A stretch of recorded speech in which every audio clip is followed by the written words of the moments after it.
Welcome to SS education hub. और आज हम पॉलिटी के एक बहुत ही बेहतरीन टॉपिक को पढ़ने वाले हैं जिसका नाम है प्रेम्बल। प्रेम्बल हमारे जो स्टेट पीसीएस होती है और यूपीएससी और एसएससी की जो एग्जाम होते हैं उनके अंदर इससे क्वेश्चन पूछे जाते हैं। तो प्रेम्बल के अंदर हम आज डिस्कशन करने वाले हैं कि इसकी हिस्ट्री क्या थी और प्रेम्बल का इंपॉर्टेंस क्या है हमारे कॉन्स्टिट्यूशन के अंदर। तो हम इसे स्टार्ट करते हैं। प्रेम्बल है वो first of all Pandit Nehru थे उनके एक ऑब्जेक्टिव रेजोल्यूशन आया था 1946 के अंदर। और ऑब्जेक्टिव रेजोल्यूशन के अंदर इसे गवर्नमेंट की जो नीड्स होती हैं, आइडियोलॉजी होती हैं, उसको दर्शाने के लिए मांग की गई थी पंडित नेहरू के द्वारा। और इसे जनवरी 22 को पास भी कर दिया गया हमारे पार्लियामेंट के अंदर। जनवरी 1947 के अंदर इसे पास भी कर दिया और इसे एक्सेप्ट भी कर लिया गया। और इसके बाद में आप पूछोगे सर इसकी डिजाइन किसने की थी, तो डिजाइन की थी राम मनोहर सिन्हा ने। राम मनोहर। अब बहुत सारे हिस्टोरियंस हैं और बहुत सारे पॉलिटिशियंस हैं जिन्होंने प्रेमबल को अलग अलग नाम दिए हैं, जैसे कि केएम मुंशी जी हैं। केएम मुंशी जी ने इसे पॉलिटिकल हॉरोस्कोप कहा है। सभी अपने कॉन्स्टिट्यूशन का पॉलिटिकल हॉरोस्कोप कहा है कॉन्स्टिट्यूशन का। नाना पालकीवाल है, नाना पालकी नाना पालकीवाला है, उन्होंने इसे आइडेंटिटी कार्ड कहा है कॉन्स्टिट्यूशन का। Identity card of the constitution. CJ Friedrich है, उन्होंने इसको कहा कि ये पब्लिक ओपिनियन है। सीजे फ्रेडरिक ने इसे पब्लिक ओपिनियन कह के व्यक्त किया है, पब्लिक ओपिनियन। अब हम बात करें कि इसके अंदर वर्ड्स कितने हैं टोटल, तो टोटल वर्ड्स इसके अंदर 84 है। और 1946 का जो अपना अमेंडमेंट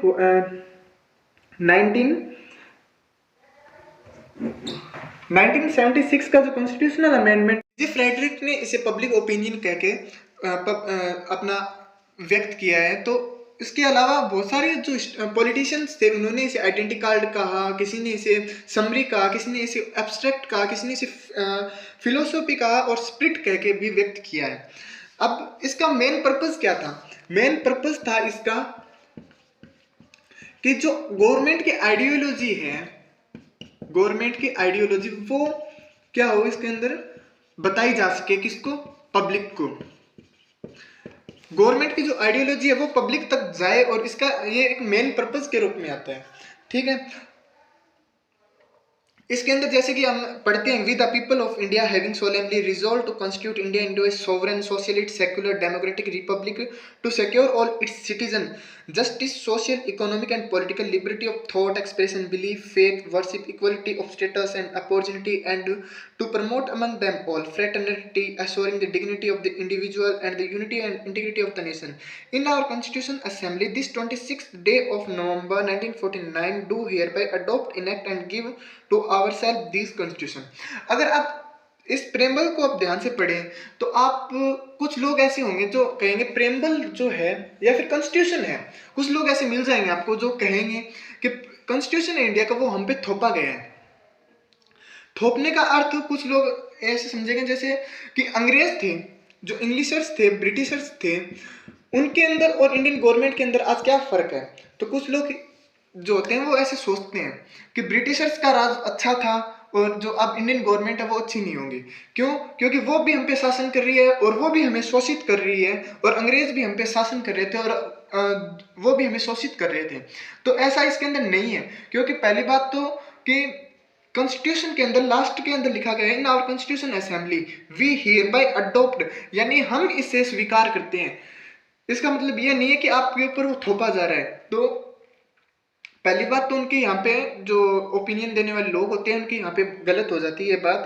और दूसरी बात कि we the people of India, ये लाइन हमें शुरुआत में देखने को मिलती है, we the people of India.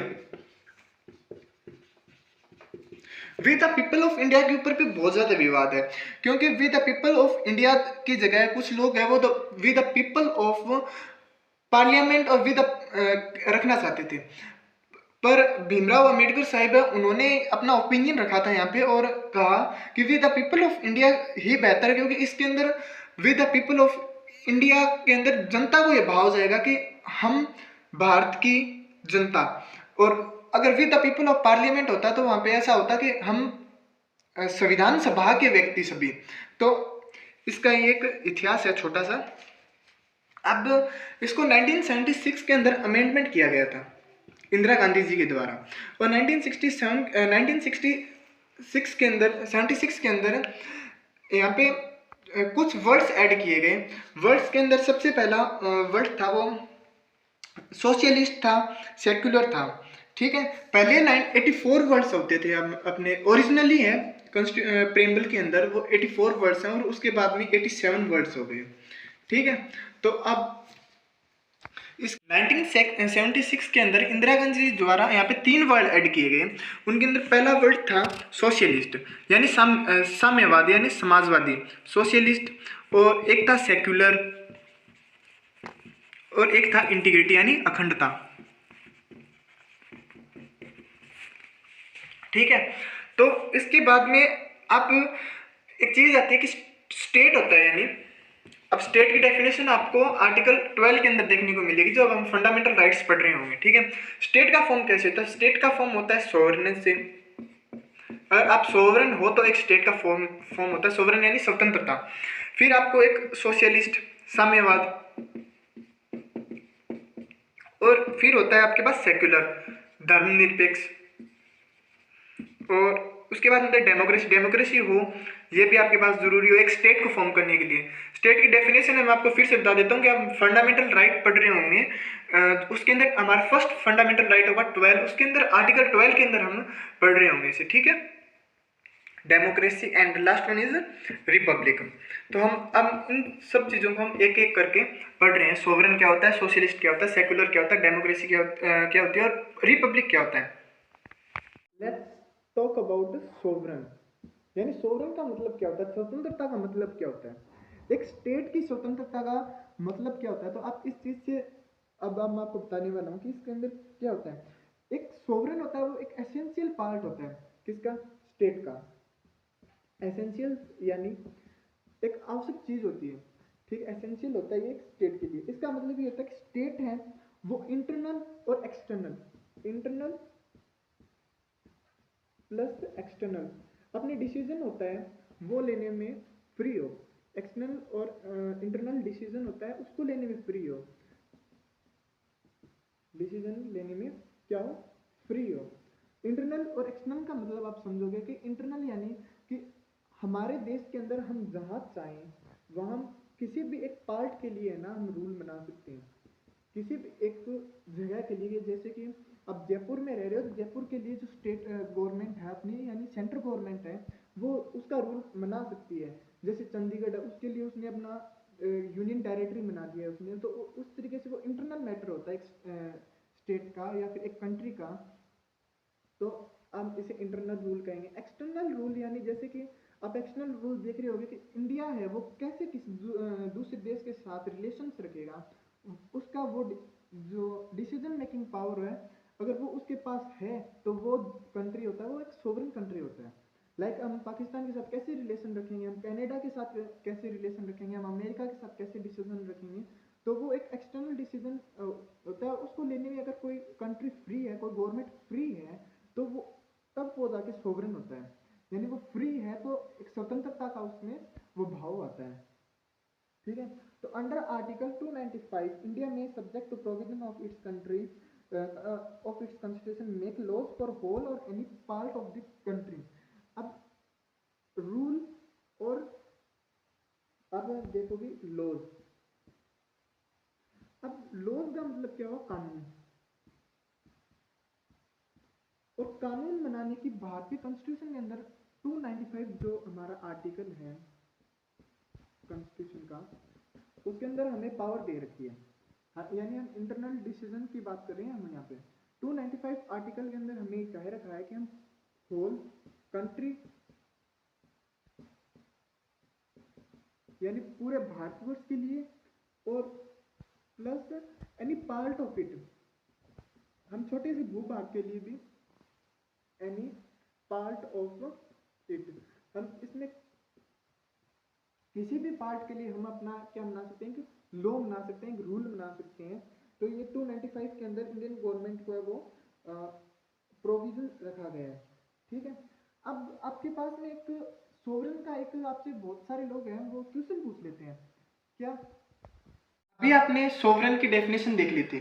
Sovereign की डेफिनेशन में ये लिखा हुआ है कि 295 जो हमारा आर्टिकल है उसके तहत गवर्नमेंट इंडियन वो किसी भी स्टेट के किसी भी भूभाग पे और किसी या फिर पूरी कंट्री के ऊपर अपना रूल अपने लॉ है वो लागू कर सकती है। अभी आप लोग एक क्वेश्चन पूछोगे कि सर कि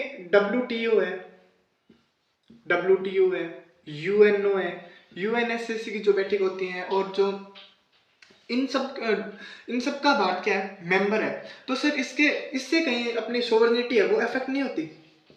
क्वेश्चन है बहुत बढ़िया है। इसके लिए सुप्रीम कोर्ट के अंदर एक विवाद भी चला हुआ है। उस विवाद को हम एक केस स्टडी के अंदर पढ़ते हैं, synthetic chemicals and versus Uttar Pradesh 1990 के अंदर ये केस हुआ था कि हम जो मेंबरशिप ले रहे हैं यूएनओ की, डब्ल्यूटीओ की, इन सब से क्या हमारी सोवरेनिटी इफेक्ट नहीं होती। बहुत बढ़िया क्वेश्चन है ये आपका।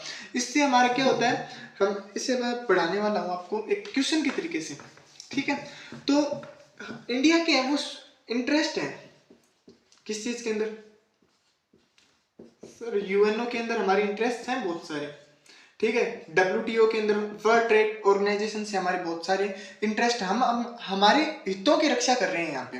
हितों की रक्षा से मतलब कि आजकल का जो युग चल रहा है ना, एरा, वो चल रहा है म्यूचुअली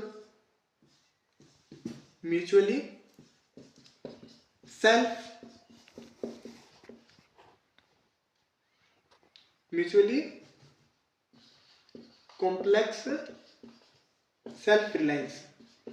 इस चीज का हमारा आजकल एक एरा चल रहा है। ठीक है, अब कोई भी देश है वो अपने इंटरेस्ट इसमें तो नहीं रखेगा ना कि वो अपने बॉर्डर क्लोज करके रख ले, वो किसी के साथ कोई व्यापार ही ना करे। व्यापारिक गतिविधियों के लिए आपको अपने इंटरेस्ट के अंदर इस एरा के अंदर आपको आना ही पड़ेगा। हर चीज को, हर देश को आप कुछ ना कुछ दोगे और आप कुछ ना कुछ लोगे। आप ट्रेड डेफिशिएट में हो, भले ही आप ट्रेड प्रॉफिट में हो, आपको अपने इंटरेस्ट के लिए आपको म्यूचुअल सेल्फ रिलायंस कॉम्प्लेक्स के अंदर इस नीति को, आपको इस पॉलिसी को आपको मानना ही पड़ेगा। जैसे नॉर्थ कोरिया नहीं मानता पर वो किसी के साथ व्यापार भी नहीं कर सकता इस चीज से। ठीक है, तो आज हमने सोवरेन पढ़ लिया है और हम कल पढ़ने वाले हैं सोशलिज्म के ऊपर। धन्यवाद। और आप एसएससी एजुकेशन हब है, एसएस एजुकेशन हब है, उसको आप सब्सक्राइब कर लीजिए।